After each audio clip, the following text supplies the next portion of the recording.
Hello बच्चों, आज के इस वीडियो में हम बात करेंगे नीट 2018 में आए हुए एक क्वेश्चन की।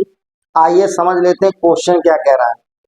कह रहा है कि एक ब्लैक बॉडी द्वारा जो रेडिएटेड पावर है वो P है, यानी कि एक कृष्ण पिंड द्वारा जो विकिरित शक्ति है वो P है, और यह वेवलेंथ लैम्डा नॉट पर मैक्सिमम एनर्जी उत्सर्जित करता है। यानी कि ये जो ब्लैक बॉडी है ये लैम्डा नॉट वेवलेंथ पर अधिकतम ऊर्जा उत्सर्जित करता है। ठीक है। कह रहा है कि इस ब्लैक बॉडी का टेम्परेचर बदल देने से, यानी कि अब हमने इसका टेम्परेचर क्या कर दिया, बदल दिया है। ठीक है। तो जब हम टेम्परेचर इसका बदल दे रहे हैं तो वेवलेंथ 3 लैम्डा नॉट बाई 4 की स्थिति में और मैक्सिमम एनर्जी रेडिएशन की स्थिति में ये जो ब्लैक बॉडी है इसके द्वारा जो विकिरित शक्ति है, जो रेडिएटेड पावर है, वो Np है। तो आपको बताना है कि इस ब्लैक बॉडी में N की वैल्यू क्या होगी, इस ब्लैक बॉडी के लिए N की वैल्यू क्या होगी। क्वेश्चन समझो आप। क्वेश्चन ये कह रहा है कि मान लीजिए पहले टेम्परेचर T1 है, तो वेवलेंथ लैम्डा नॉट पर जो रेडिएटेड पावर है किसके द्वारा, ब्लैक बॉडी के द्वारा, वो P है। अब आपसे कह रहा है कि अब रेडिएटेड पावर Np हो जाएगा जब टेम्परेचर बढ़ा दिया जाए और वेवलेंथ 3 लैम्डा नॉट बाई 4 कर दिया जाए। ठीक है। उस स्थिति में रेडिएटेड पावर Np तो हो ही गया है, लेकिन कंडीशन क्या है कि आपको टेम्परेचर भी बदलना है और वेवलेंथ 3 लैम्डा नॉट बाई 4 पर ऐसी घटना हो रही है। ठीक है। तो आइए देखते हैं N का मान कैसे निकलेगा। बच्चों आप ये बताओ, आपने ये फार्मूला पढ़ा है बीम डिस्प्लेसमेंट लॉ, लैम्डा बराबर बी अपॉन टी। हाँ, तो ये हो जाएगा लैम्डा इंटू टी बराबर बी, या यहां से टी की वैल्यू कितनी आ जाएगी, बी अपॉन लैम्डा नॉट।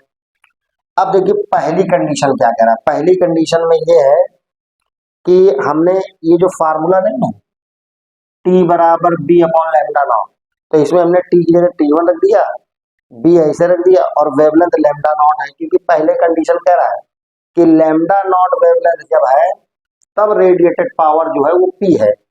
तो हमने इस फार्मूले में लैम्डा की जगह लैम्डा नॉट रख दिया। तो यहाँ से T1 की वैल्यू हमने निकाल दी बी अपॉन लैम्डा नॉट। ये हमने इक्वेशन नंबर फर्स्ट मान लिया।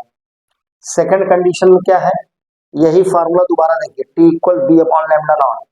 तो टी की जगह हमने कर दिया T2, बी बीन कांस्टेंट है, लेकिन अब लैम्डा की जगह हो गया 3 लैम्डा नॉट बाई 4, क्योंकि सवाल में यहाँ पर आपको दे रखा है, ये देखिए कि वेवलेंथ बदलकर 3 लैम्डा नॉट बाई 4 किया जा रहा है। ठीक है।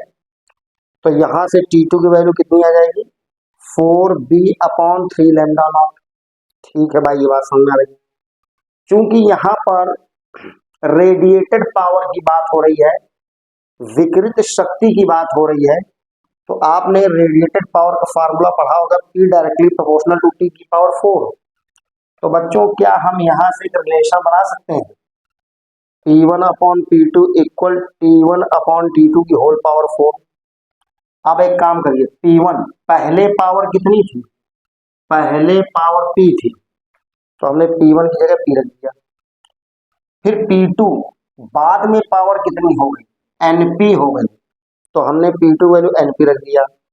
T1 B upon lambda not, ये देखिए T1 की value B upon lambda not upon T2 की वैल्यू है 4B अपॉन 3 लैम्डा नॉट। ये देखिए T2 की वैल्यू है 4B अपॉन 3 लैम्डा नॉट, यहाँ रख दिया। तो P से P कैंसिल आउट हो जाएगा, तो यहाँ 1 बाई N बचेगा। अब आप क्या करो, यहाँ डिवाइड देकर मल्टीप्लाई करके लैम्डा नॉट से लैम्डा नॉट, B से B कैंसिल हो जाएगा, तो यहाँ 1 अपॉन N की वैल्यू कितनी आ जाएगी, 3/4।